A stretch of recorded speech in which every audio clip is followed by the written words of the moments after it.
د هله میډیا درنو لیدونکو سلام پام کړئ د نن خبري ټولګې ته افغان ځواکونو د پاکستان یو ډرون نسکوره کړی. د افغانستان دفاع وزارت خبر ورکړی چې د ردالظلم انتقامي عملیاتو په ترڅ کې نن د ننګرهار ولایت په لالپور ولسوالۍ کې د پاکستاني پوځي رژیم کشفي ډرون الوتکه رانسکوره شوې ده. د یاد وزارت په وینا دغه الوتکه د افغانستان خاورې ته د پلټنې په موخه داخله شوې وه چې وروسته د طالبانو د ځواکونو له لوري په نښه رانسکوره شوې ده. اسرائیل وايي هر څوک چې د خامنه‌ای ځای ناستی شي وبه وژل شي. د اسرائیلو د پوځ ویان ویل چې هر څوک د خامنه‌ای ځای ناستی شي وبه وژل شي. هغه دغه راز ویل چې د بل مشر د ټاکلو لپاره راټولېدونکي مشران به هم په نښه کړي. نوموړي ویل چې له همدې امله د اسرائیلو پوځ تېره اونۍ د اسلامي جمهوریت د خبرګان مجلس دفتر په نښه کړ. مجلس خبرګان د ایران اسلامي جمهوریت د راتلونکي مشر د ټاکلو مسؤلیت لري. د ایران د بهرنیو چارو وزیر عباس راقچي وایي ایران د توغندیو د جوړولو وړتیا لري خو په قصدي ډول د خپلو توغندیو واټن تر 2000 کیلومتره محدود ساتلی ځکه نه غواړي چې د نړۍ نورو هیوادونو ته د ګواښ په توګه ښکاره شي.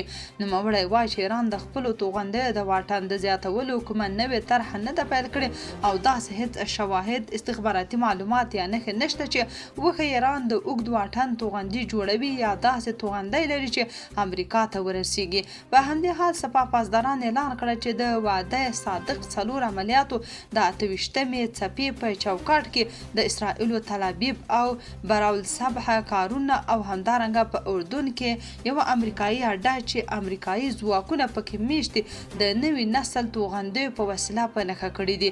تر دې وړاندې امریکا او اسرائیلو په تهران کې د تیلو زیرمې او د چاڼ تاسیسات په نښه کړي وو. افغان حکومت د روژې میاشتې په مناسبت له بندخونو 550 کسان آزاد کړي. د زندانونو چارو د سمون ادارې اعلان کړی چې د روژې میاشتې په مناسبت د هیواد له یو شمېر زندانونو څخه 550 بندیان آزاد کړي او د 655 نورو د بند موده کمه شوې ده. یا د ادارې په یوه خپاره کړې خبر پاڼه کې ویلي چې دا پریکړه د ملا هیبت الله اخندزاده په امر او د سترې محکمې د مقام او د اړوندو ادارو د ګډ پلاوي له لوري شوې ده. د دې پریکړې پر بنسټ د ټول ټال 1215 نارینه او ښځینه بندیانو دوسي ارزول شوي دي.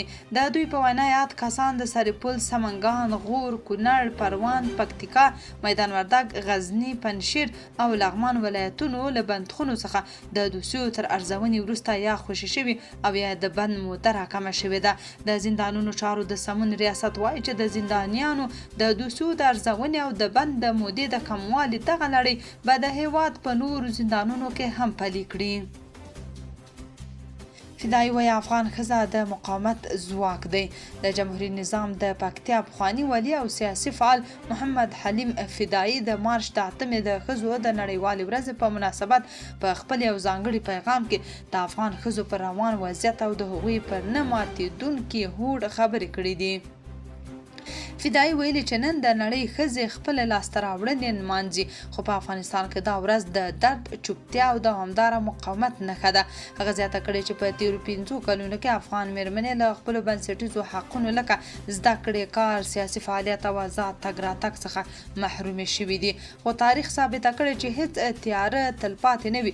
نوموړي د افغان ښځو مبارزې ته په اشارې سره وویل چې هغوی یوازې د ځان لپاره نه بلکې د یوې عادلانه ټولنې او منصفانه نظام لپاره درېږي.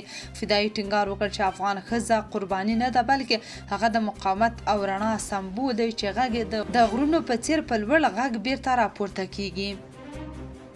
چین وايي د افغانستان او پاکستان ترمنځ د جګړې درولو لپاره له اسلام آباد سره په اړیکه کې دی. د افغانستان لپاره د چین ځانګړی استازی وايي چې بیجینګ د پاکستان له چارواکو سره په اړیکه کې دی او هڅه کوي د افغانستان او پاکستان ترمنځ تاوتریخوالی کم شي او د سیمې د ثبات لپاره رغنده اړیکې رامنځته شي.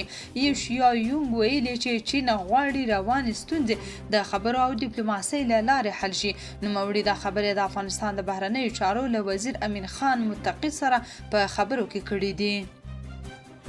د وروستي امنیتي کړکېچونو او د افغانستان او پاکستان ترمنځ د سوداګریزو لارو تړل کېدو پاکستان له جدي اقتصادي او انرژۍ بحران سره مخ کړی دی.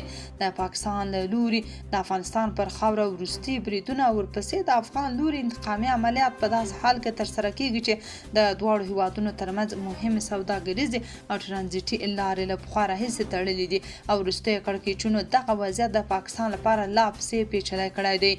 شنونکي وایي د دغو لارو تړل کېدل د پاکستان لپاره ستر اقتصادي زیان بلل کېږي ځکه اسلام آباد د منځنۍ اسیا بازارونو ته د رسیدلو لپاره تر ډیره د افغانستان په جغرافیایي مسیر متکی دی.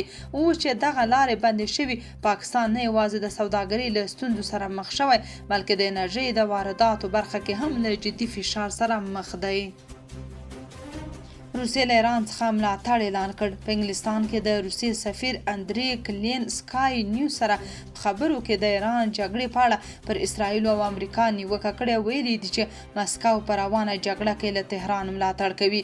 ایراني رسنیو د دغه روسي ډیپلوماټ له قوله ویلي چې مسکو په دې جګړه کې بې طرفه نه دی او لویدیځ هیوادونه اوس په دې منطق ټینګار لري چې ایران له مخې ملامت دی. دغه روسي ډیپلوماټ دا هم ویلي هیڅوک دا نه وایي چې د امریکا او اسرائیل چې پر ایران بریدونه پیل او تهران یوازې حملو ته ځواب وایي.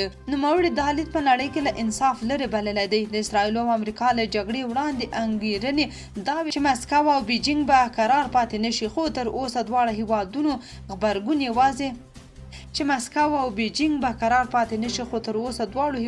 غبرګون یوازې د بریدونو په غندلو منحصر پاتې شوی او هیڅ عملی اقدام نه دی کړی. ترکیه وایي چې په افغانستان کې سوله د سیمې لپاره ډیره مهمه ده.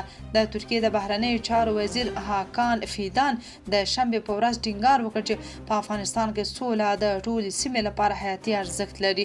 نوموړي ویل چې انقره د افغانستان د طالبانو او پاکستان ترمنځ کړکېچن وضعیت له نږدې څاري.